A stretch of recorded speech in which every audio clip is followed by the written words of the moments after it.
Hey guys, how are you? It is Arlie here with my journey, my way, weight loss and spiritual gain. If you do not know me, I have been doing this series, guys. It'll be, I think, a year in October. It has been such an amazing blessing to be here with you all, to be able to share my journey, share my experiences. So again, if you do not know who I am, please like me, give me a thumbs up, leave me some comments. Most importantly, subscribe to me so you guys continue to follow me along my journey. I absolutely love the feedback and the support that I get from all of you guys out there. It means the world to me. Tonight, I just want to take the time and talk about what God gave to me a couple nights ago. It definitely was pressing in my spirit to talk to you guys about it. Something that I'm actually still transitioning through or transitioning in, and that is this topic of thirsting for more. And I'm really not even gonna waste no time. I do not have much of an update for you guys. My keto journey though is going absolutely amazing, and so is my weight loss. But I do just want to dive into this with you all while I have you here, while I'm still up and functioning on my journey in weight loss. We get to this point, right, where we get so excited. We get on these new diets, we get on these new programs, and there's just like this uncontrollable fire within you. And I know I've talked about my journey before. The whole reason why I started is to really share my knowledge and my experiences with others in hopes that it would motivate other people to want to live a healthy lifestyle as well as grow on their spiritual journey. So with that being said, on this journey, when we get excited about stuff, I think it's just a natural assumption or reaction or an expectation that the people we're surrounded by are gonna get excited about it too. I remember when I started the whole Herbalife journey, I was like, guys, you gotta try these products, right? You have to do this, you have to do that. Not even pushing, so it's gonna work, it's gonna work, it's gonna work, but at least try it, because you know what? Regardless of what the results may be, this has to be a healthier lifestyle than what you're used to. I thought because, yes, I had tried it, it was working for me, that it could absolutely work for people. And what I'm learning on this journey, and whether it comes to anything we try in life, whether it be new products, whether it be just our knowledge for education or new job experiences, I think we naturally get excited, and we also want people to get excited and ultimately catch on to what we're doing. Now, we're not saying do it the same way we're doing it, but we're saying let this fire in me just touch you, just spark something in you. It doesn't always work that way. And what I'm learning on this journey is, as excited as I am, as much as I want to be the light, as much as I want to see people thrive in their physical health, and maintain a healthy lifestyle and be active, there is absolutely nothing I can do besides plant that seed to get them motivated. That is a hard lesson to learn though, when you absolutely love people, when you want the best for people, when you see that potential in someone and they can't see it for themselves. They're sitting in those unhealthy lifestyles, they're eating everything that you know is not good for them and making it worse. They're not being active about it.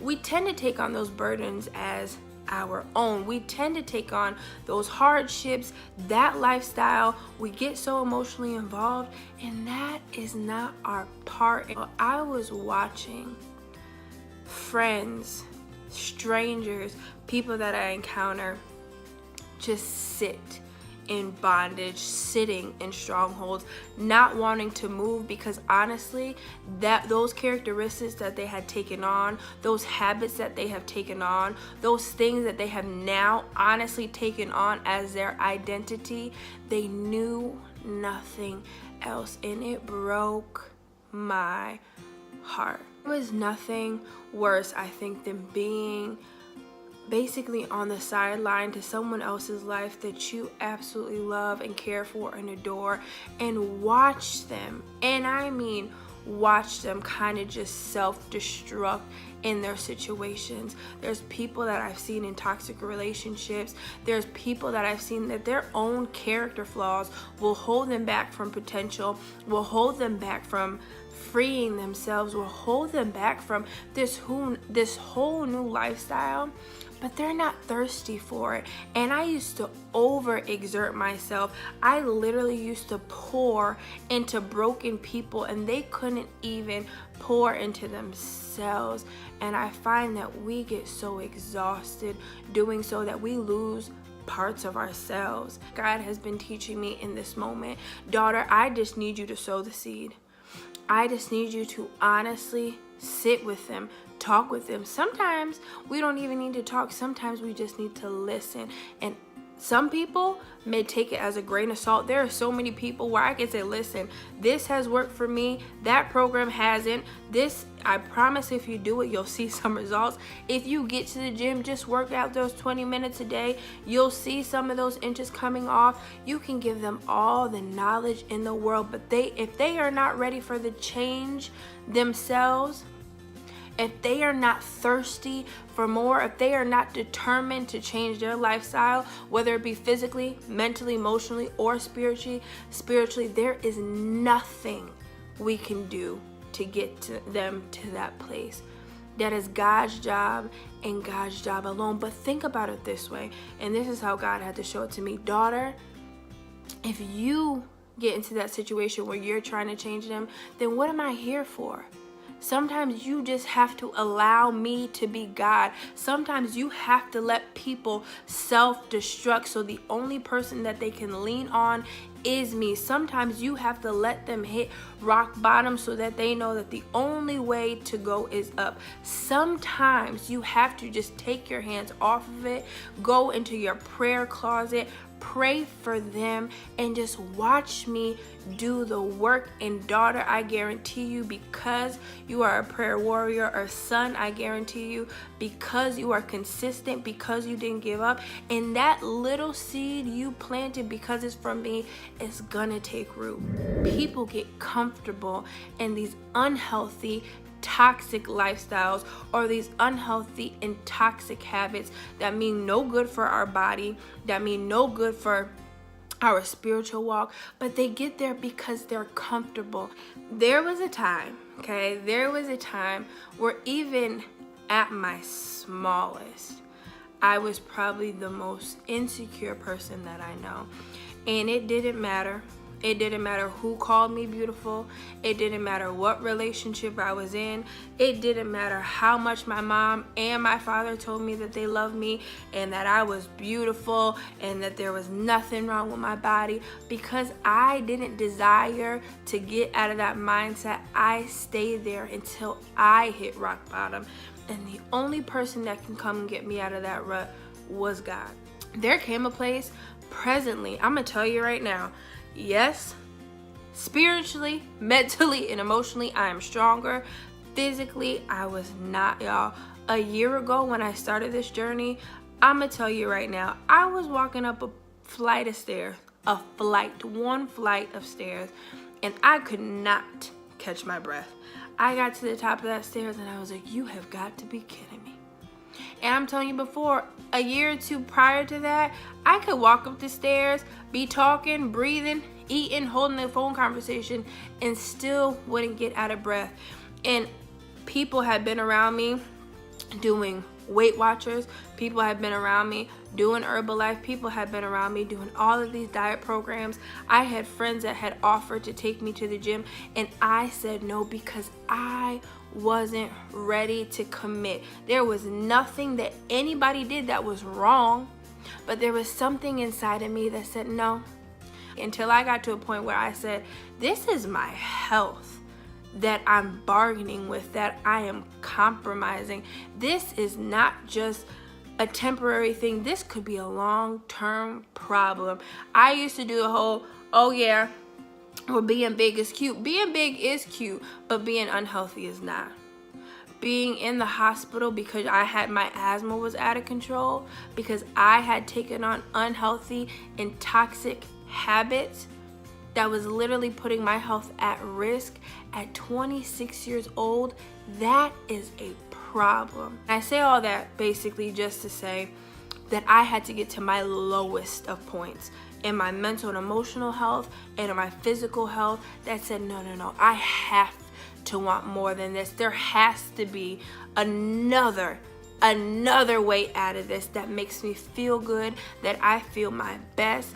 And that's when I took a hold of my life, because I was tired of being there. People have to get tired of those situations. People have to get tired of those lifestyles, but nobody will ever see better until they open their eyes to something that is greater than themselves and understand that there truly is something better out there than what they're in. So I want to encourage you. Sometimes we just have to be the farmer. We have to plant the seeds. Sometimes we have to water it with wisdom. Sometimes we have to water it with knowledge. Yes, we can be there to help, even the pruning process, to get people to open their eyes to see something is greater than this. There is something greater in store for your health. There is something greater than that relationship that you think is amazing. There is something greater than that job that you feel that you have no worth in.